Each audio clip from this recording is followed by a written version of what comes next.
मैं हो गुलाम। बोलो सुभान अल्लाह। मुझको पिला दे इश्क का जाम, तो आका अगर मैं हो गुलाम। डूबा सूरज और बस पल के, डूबा सूरज और बस पल के, और सजाई जाए चल के। तुम जो चाहो हो जाए, पल में किया से क्या हो जाए। अल्लाह ही जाने तेरा मकाम, तो आका और मैं हूँ गुलाम। मुझको पिला दे इश्क का जाम, तो आका और मैं हूँ गुलाम। अल्लाहुम्मा सल्ली अला।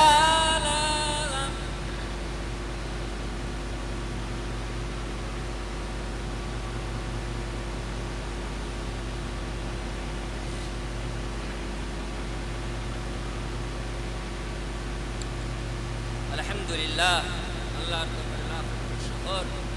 আল্লাহ পাক আমাদেরকে শ্রেষ্ঠ নবীর উম্মত করেছে।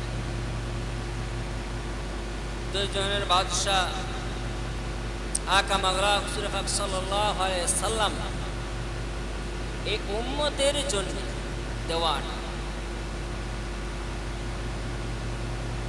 এক তারিখের ঘটনা, আজরাইল আলাইহিস সালাম আল্লাহর নবী সাল্লাল্লাহু আলাইহি সাল্লামের কাছে সালাম দিচ্ছে, আসসালামু আলাইকা ইয়া হাবিবাল্লাহ, আসসালামু আলাইকা ইয়া রাসূল।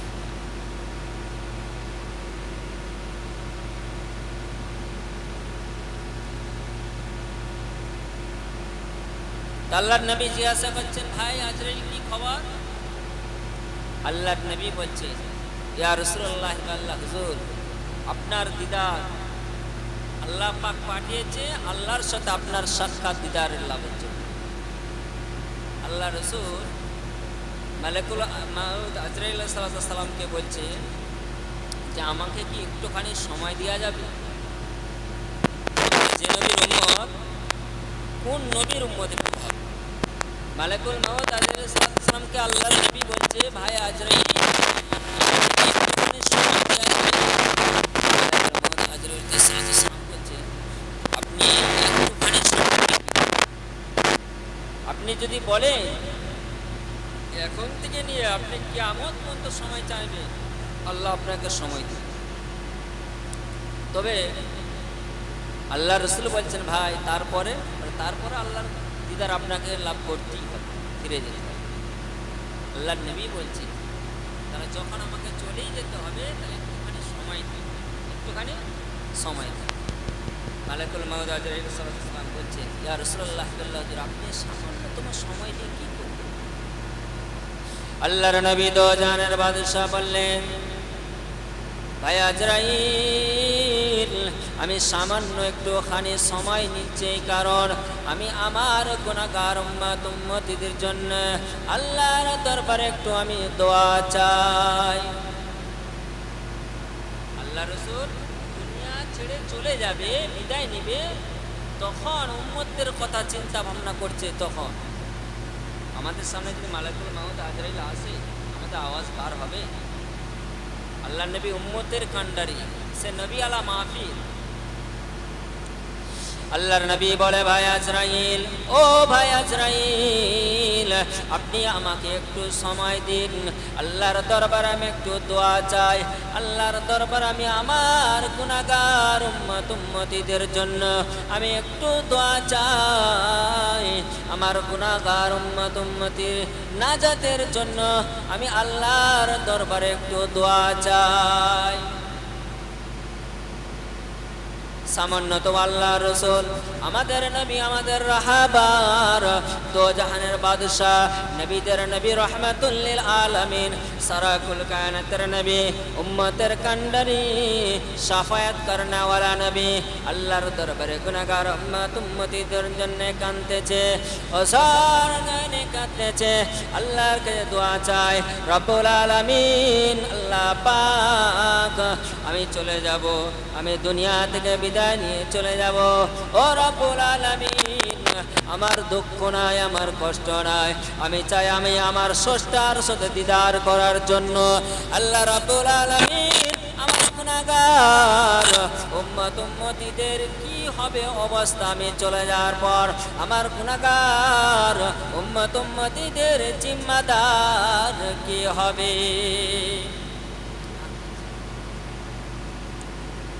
আল্লাহ রাব্বুল আলামিন ওই সময় জিবরাইল ফেরেশতাকে বলেন, ও ফেরেশতা জিবরাইল, চলে যাও, চলে যাও, চলে যাও। আমার দোস্ত, আমার হাবিব, আমার প্যারা নাম, আমার দোস্ত, আমার হাবিব, আমার নবী কাঁদতেছে, তার গুনাহগার উম্মত উম্মতিদের কথা চিন্তা করে। চলে যাও, চলে যাও, আমার হাবিবকে সুসংবাদটা শুনিয়ে দাও। আমি আল্লাহ আমার হাবিবের গুনাহগার উম্মত উম্মতিদের আমি আল্লাহ জিম্মাদার হয়ে যাব।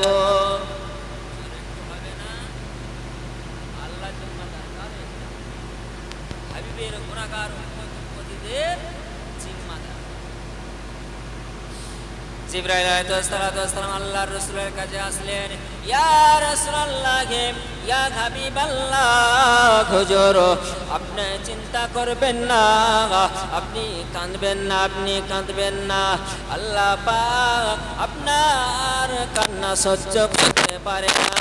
আল্লাহ আমাকে পাঠিয়েছে, আল্লাহ আপনাকে সুসংবাদ জানিয়েছে, আপনি দুনিয়া থেকে ওফাত হয়ে যাবেন, আপনি দুনিয়া থেকে পর্দা নিবেন, আপনি দুনিয়া থেকে বিদায় নিবে। আপনার গুনাহগার উম্মত উম্মতিদের জিম্মাদার স্বয়ং আল্লাহ হয়ে যাবেন। আল্লাহ নবী বলে, জিবরিল, আমার গুনাহগার উম্মত উম্মতিদের জিম্মাদার আল্লাহ হয়ে যাবে। তো আমার গুনাহগার উম্মত উম্মতিদের গুনাহ মাফ আমি চলে যাওয়ার পর আমার উম্মত উম্মতিদের গুনাহগুলো যে মাফ করানো হবে,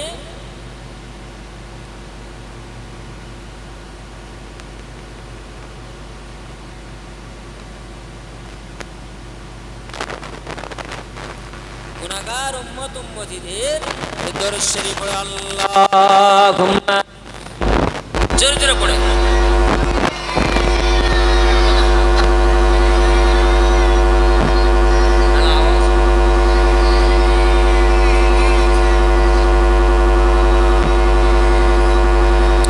মোহাব্বতের সাথে আল্লাহুম্মা সাল্লি আলা।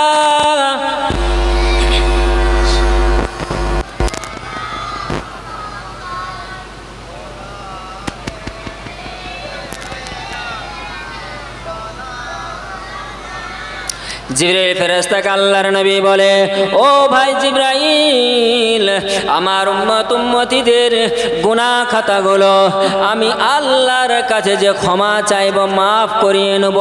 ও ভাই জিবরাইল, আমি চলে যাওয়ার পরে আমার গুনাহগার উম্মত উম্মতিদের গুনাহগুলো কিভাবে মাফ হবে?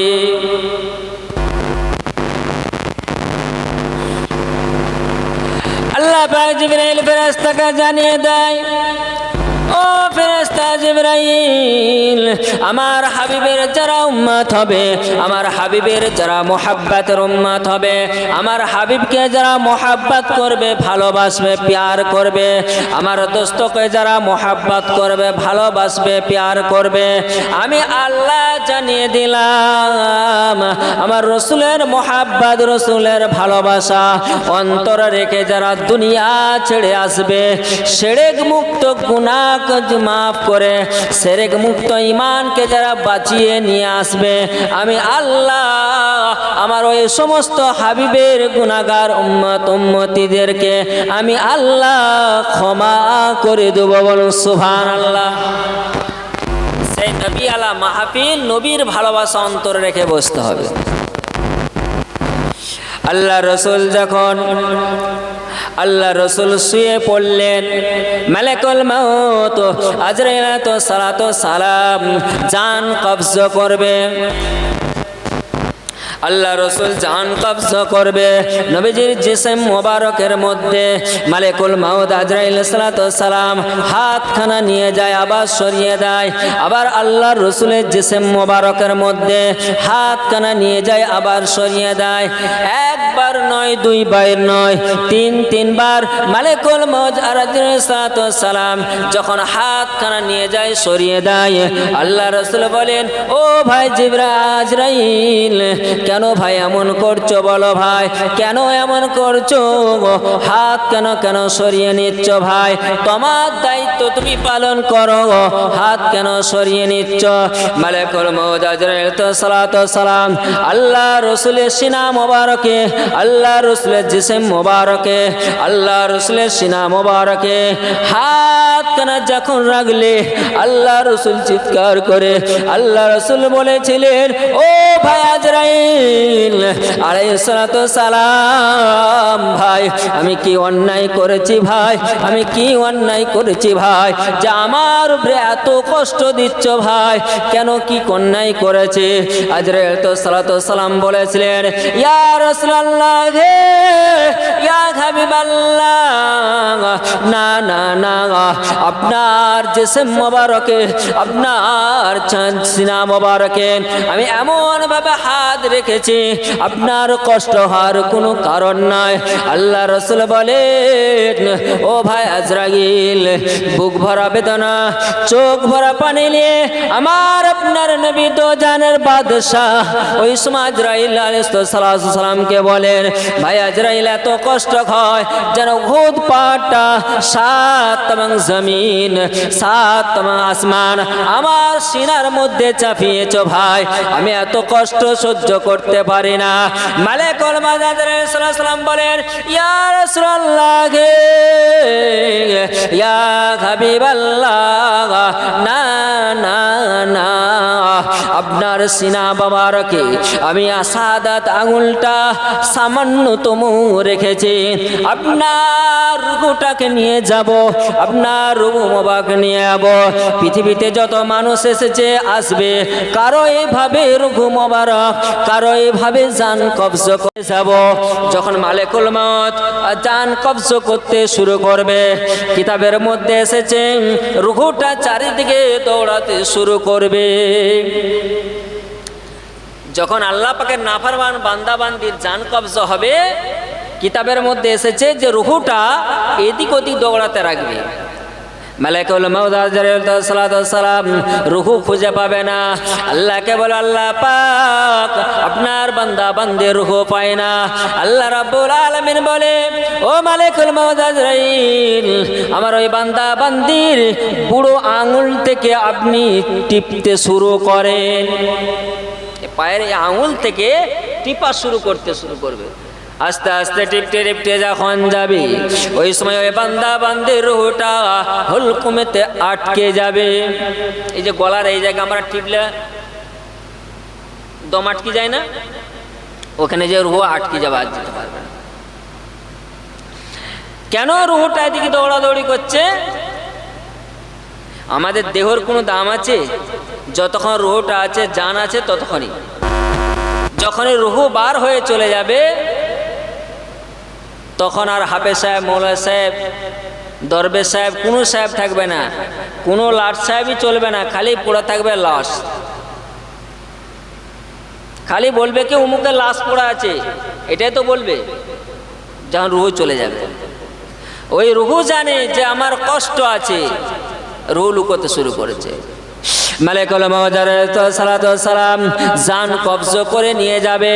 ওই মালিকুল মাউত আজরাইল সালাম জান কবজ করে নোংরা কাপড়ের মধ্যে পুল্লি করে যখন আসমানের দিকে যাবে, প্রথম আসমানের দিকে যাবে, প্রথম আসমানের দরজা খুলবে না, এত দুর্গন্ধ ছাড়তে থাকবে, আসমানের দরজা খুলবে না।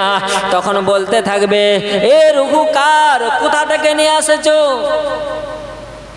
এ কোথা থেকে নিয়ে এসেছো এত দুর্গন্ধ যুক্ত রোগ কোথা থেকে নিয়ে এসেছো? তখন নাম ধরে বলবে অমুক গ্রামে অমুকের পুত্র রোগ। না না না, আসমানের দরজা খোলা হবে না, রুহ নিয়ে চলে যাও।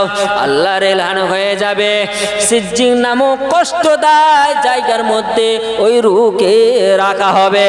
আর যদি মুমিনের রুহ হয়, ইমানদারের রুহ হয়, যখন প্রথম আসমানে যাবে, যাওয়ার সাথে সাথে আসমানের দরজা খুলে যাবে।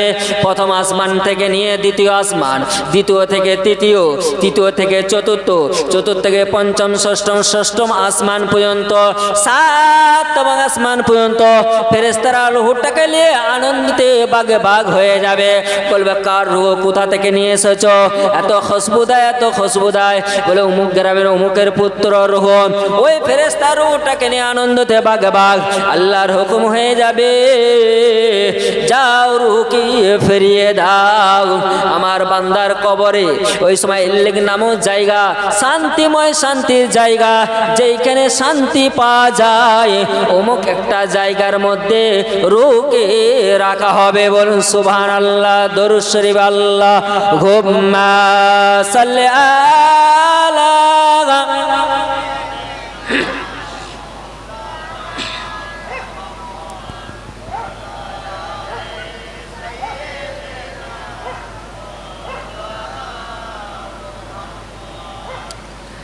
আল্লাহ পাকের মাহবুব হন, আল্লাহ পাকের খাস বান্দা হন, ইমানদার মুত্তাকিন হয়ে মরে। একটু আপনারা ফলো করে, এই হিন্দুস্তান, এই ভারতবর্ষে মুসলমান ছিল না আগে। ইতিহাস আমরা জানি তো, মুসলমান ছিল, মুসলমান থাকে না। যদি আমরাও তিনাদের মতন যদি ঈমান আর আমলকে যদি মজবুত করতে পারি, ঈমান আর আমলকে যদি মজবুত করতে পারি, ইহকালও আমাদের ভয় থাকবে না, পরকালও ভয় থাকবে না। হিন্দুস্তান ছিলেন, একটা মুসলিম ছিল না। হিন্দুস্তানের জমিনে এসেছিলেন আল্লাহর ওলি, হিন্দের ওলি, খাজা গরিবে নওয়াজ আজমিরি সঞ্জরি রহমতুল্লাহ আলাইহি। আল্লাহ রসুল পাঠালেন, বাবা মঈনুদ্দিন ভারতবর্ষে চলে যাও, ভারতবর্ষে চলে যাও ইসলাম প্রচার করার জন্য। আল্লাহ রসুল খাজা গরিবে নওয়াজ হুজুরকে বলছেন হিন্দুস্তানে চলে যান। দাঁড়িয়ে দেন, একজন যান না, একজন যে তারা দরুদ শরীফ আল্লাহুম্মা সাল্লি আলা।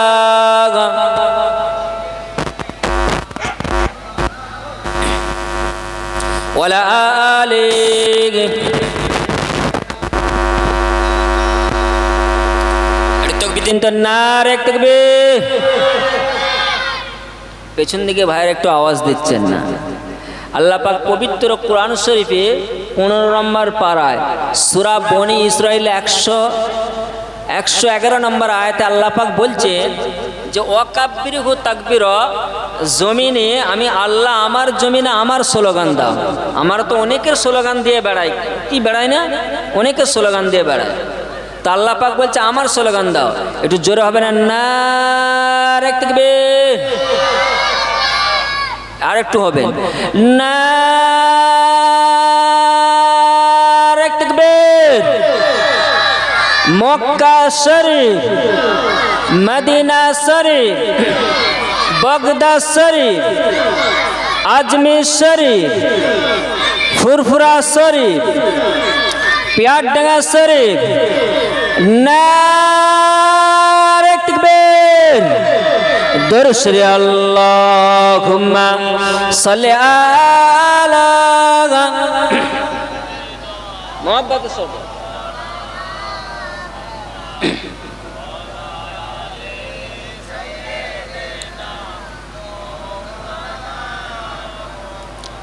আল্লাহর নবী বলেন, ও বাবা মঈনুদ্দিন, তুমি হিন্দুস্তানের বুকে চলে যাও। বাবা হিন্দুস্তানের বুকে চলে যাও, ইসলামের দাওয়াত দাও, কলমার দাওয়াত দাও।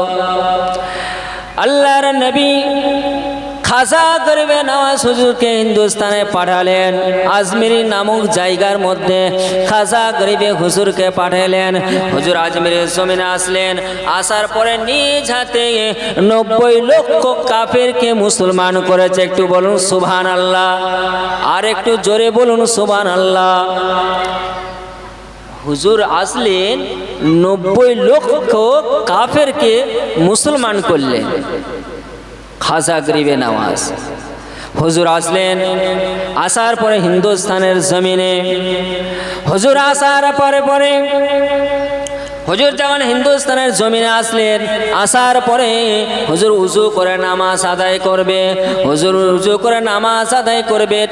হুজুর উজু করতে গেলেন, হঠাৎ করে ওই সময় ওই তৎকালীন সময় যে রাজা ছিলেন, হুজুরকে দরুদ শরীফ আল্লাহুম্মা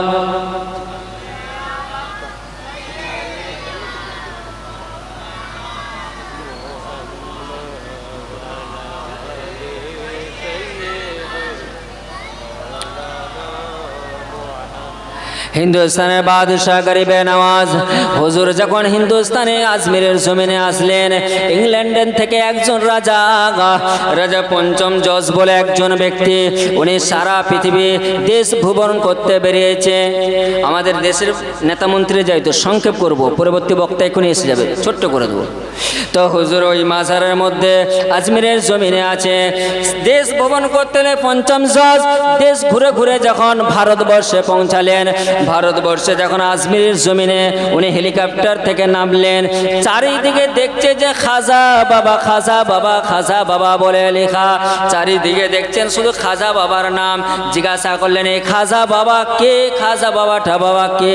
ওনাকে যখন বলা হলো, পঞ্চম জজকে যখন বলা হলো খাজা বাবা ওই যে আজমিরের জমিনে শুয়ে আছে, উনি কিন্তু জীবিত নয়। উনি বললেন, একজন জীবিত ব্যক্তি নয়, মৃত ব্যক্তি, মারা গেছেন, দুনিয়া থেকে বিদায় নিয়ে চলে গেছে, তার নাম। চারিদিকে কে খাজা বাবা কোথায় আছে আমি একটু দেখতে চাই। সংক্ষেপ আলোচনা। পঞ্চম জজ কি করলেন, সঙ্গের সাথীরা দিকে পুলিশ মিলিটারিদেরকে নিয়ে সাথে নিয়ে যখন খাজা বাবার দরবারের দিকে গেলেন, আজমিরের দিকে যখন গেলে, মাজার শরীফ দিকে যখন গেলেন, সাইডে সবাইকে সমস্ত পাবলিক দিকেরকে সাইড করে দিলেন, সরিয়ে দিলেন। ওই সময় পঞ্চম জজ যখন খাজা বাবার মাজার দিকে যায়, সংক্ষেপ আলোচনা, খাজা বাবার মাজার দিকে যায়, চারিদিকে পুলিশ প্রশাসন মিলিটারিরা গাইড করে নিয়ে যায়। সব সাইডে ওই খাজা বাবা গরিবে নওয়াজের গেটের সামনে দাঁড়িয়ে গেলেন। পঞ্চম জজ একবার টাই বোর্ড শুট পরে ঠক ঠক করে যাচ্ছে, মাজারের সামনে সামনে হয়ে আসে। মাজার থেকে একটা আজগবি আওয়াজ আসে, ও পঞ্চম জজ, না না না না, তুমি ইংল্যান্ডের বাদশাহ রাজা হতে পারে, তুমি দুনিয়ার বাদশাহ হতে পারো না, না না, তুমি আমার মাজারে আসলে তোমাকে বুট শুট, আপনাকে টাই খুলে রেখে আসতে হবে। আমার মাজারে আসলে জুতোগুলো খুলে আসতে হবে। এই কথা যখন কানে আসলে, কে বলল, কোথা থেকে? উনি কিন্তু নম্রতা ভদ্রতা ভাবে পেঁচিয়ে পেঁচিয়ে যে উনি কি করলেন, বুটটা খুলে আসলেন, এসে আবার আগিয়ে গেলেন। আগিয়ে যে খাজা দরবারে দাঁড়িয়ে দাঁড়িয়ে নিজে প্রার্থনা করে উনি আবার ইংল্যান্ডে যখন ফিরে চলে গেলেন। উনি যখন পার্লামেন্টে পরের দিন বসলেন, ওনার ভক্তরা, ওনার সাথী সঙ্গীরা জিজ্ঞাসা করলেন, স্যার আপনি বলেন, আপনি দেশ ভ্রমণ করলেন, কি এমন কিছু দেখেছেন আমাদের কাছে একটু বলেন। উনি ওই সময় চোখ ফেলে পানি ছেড়ে দিলেন, বুক ভরা বেদনা নিয়ে চোখ থেকে পানি ছেড়ে বলে দিলেন, ও আমার সঙ্গের সাথীরা, ও আমার দলফলেরা, ও আমার বন্ধুরা, ও আমার সাথীরা, ও আমার সাথীরা, আমি বহু দেশ ভ্রমণ করলাম, ঘুরে ঘুরে দেখলাম, এমন একটা দেশে গেলাম ভারতবর্ষে। ভারতবর্ষে আমি যে দেখলাম সব দেশে জীবিত মানুষ রাজ করে, সব দেশে জীবিত মানুষ রাজ করে। আমি ভারতবর্ষে আজমির বলে একটা জায়গায় যখন পৌঁছালাম, সেইখানে যে আমি দেখলাম মৃত ব্যক্তি রাজ করছে, বলুন সুবহানাল্লাহ। আর একটু জোরে বলুন সুবহানাল্লাহ। ওই সময় পঞ্চম জজ বলেছিলেন, ও আমার সাথী সঙ্গীরা, আমি যখন বুট পরে ঠক ঠক ঠক ঠক করে আমি যখন মাজারের দিকে যাই, খাজা বাবার দরবারের দিকে যাই, কি যেন একটা আওয়াজ আমার কানে আসলো, কি যেন মাজার থেকে বলল, ও পঞ্চম জজ, তোমাকে দুনিয়ার বাদশা বানিয়েছে, তোমাকে আখিরাতের বাদশা বানাই না। তুমি আমার দরবারে আসলে তোমার পায়ের জুতাগুলো খুলে আসতে হবে। আমি ওই সময় নম্রতা ভদ্রতার সাথে পেঁচিয়ে পেঁচিয়ে গেলাম, আমি বুটগুলো খুলে দিয়ে আসলাম, আমার মাথার ক্যাপটা, আমার মাথার টুপিটা মাজারের সামনে রেখে দিলাম, আমি প্রার্থনা করে আসলাম। আমি দেখলাম সারা দেশে আমি ঘুরে ঘুরে দেখলাম যে সারা দেশগুলোতে, সব দেশে যত আমি দেশে গেছি, সব জায়গায় জীবিত মানুষ রাজ করছে। ভারতবর্ষের জমিনে আজমির বলে একটা জায়গায় যখন পৌঁছালাম, যে একজন মৃত মানুষ রাজ করছে, বলুন সুবহানাল্লাহ। আল্লাহুম্মা সাল্লি আলা সাইয়্যিদিনা মাওলানা মুহাম্মদ ওয়া আলা আলিহি।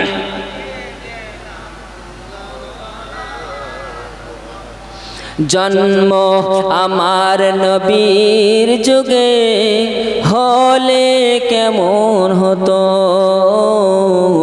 জন্ম আমার নবীর যুগে হলে কেমন হতো, দুনয়নের রাসূল পাক দেখিলে কেমন হতো,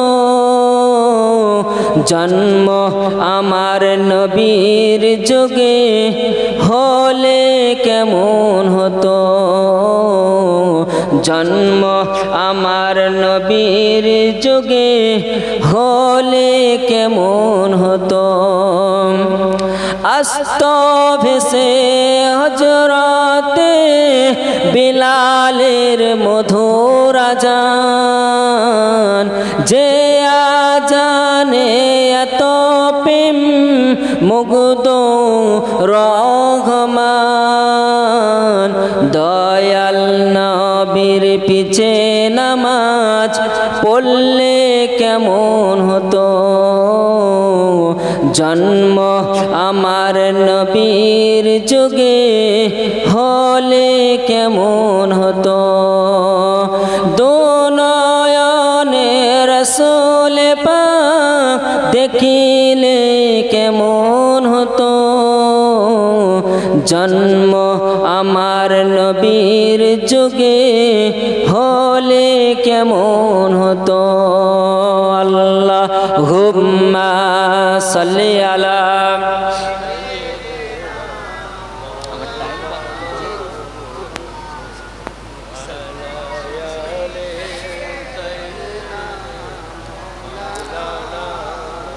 আলহামদুলিল্লাহ, আমি আমার এখানে আমার বক্তব্য সমর্থন করলাম, শেষ করলাম। কারণ ইনি এসেছে আমাকে আগে, উনি এসেছে আলেম মানুষ, সব দিকে সিনিয়র বয়স্ক মানুষ, আমি ওনার ছেলের বয়সী। আমি বুঝতে পারি না, উনি যদি আগে বলতে আমি ওনাকে ছেড়ে দিতাম, তো না বললেন। তো যা হোক, আমার কথা বলার দ্বারা যদি কেউ কষ্ট পেয়ে থাকে আল্লাহর রাস্তায় ক্ষমা করবেন। সময় খুব কম সময়ের মধ্যে আমি আলোচনা করলাম, বুঝে উঠতে পারলাম না। কোরআনের যে আয়াত কটা আমি পড়েছি তার তাফসীর করতে পারলাম না। আল্লাহ পাক, আমি ছোট্ট করে খালি আয়াতের তর্জমাটা করে দিই। আইনামা তাকুনু ইদরিকুমুল মাউতু ওয়ালাউ কুনতুম ফি বুরুজিম মুশাইয়াদা। আল্লাহ পাক পবিত্র কালামুল্লাহ শরীফের মধ্যে বলেছে যে মানুষ যদি বলে মৃত্যুর হাত থেকে বেঁচে যাব, পালিয়ে যাব, কেউ মৃত্যুর হাত থেকে বাঁচতে পারবে না। লোহার সিন্দুকের মধ্যেও যদি লুকিয়ে থাকে মালাকুল মউত আজরাইল সাল্লাল্লাহু আলাইহি ওয়াসাল্লাম তার জান কবজা করে নিয়ে যাবে। তা একটা কথা অনুরোধ করে যাবো ভাই, আমরা সকালে নামাজি হয়ে যাই। আমরা যদি নামাজি হয়ে যেতে পারি তাহলে আমাদের ইহকাল পরকাল ভয় থাকবে না, আর কোনো দুশ্মন, কোনো বেঈমান আমাদের ক্ষতি করতে পারবে না। কেন? নবীজি ইসলাম প্রচারের সময় সাহাবীদেরকে যুদ্ধের জন্য আহ্বান করলে কিছু সাহাবী যুদ্ধ করছেন, আবার কিছু সাহাবী নামাজ আদায় করছে, আবার তারা যে যুদ্ধ করছে আবার তারা এসে নামাজ পড়ছে। নামাজ এমন একটি জিনিস, নামাজ আমরা ইনশাল্লাহ পড়ব, আল্লাহ পাক কবুল করেন, বলেন আমিন। ও আখির আলহামদুলিল্লাহ রাব্বিল আলামিন। দরুদ শরীফ আল্লাহুম্মা সাল্লি আলা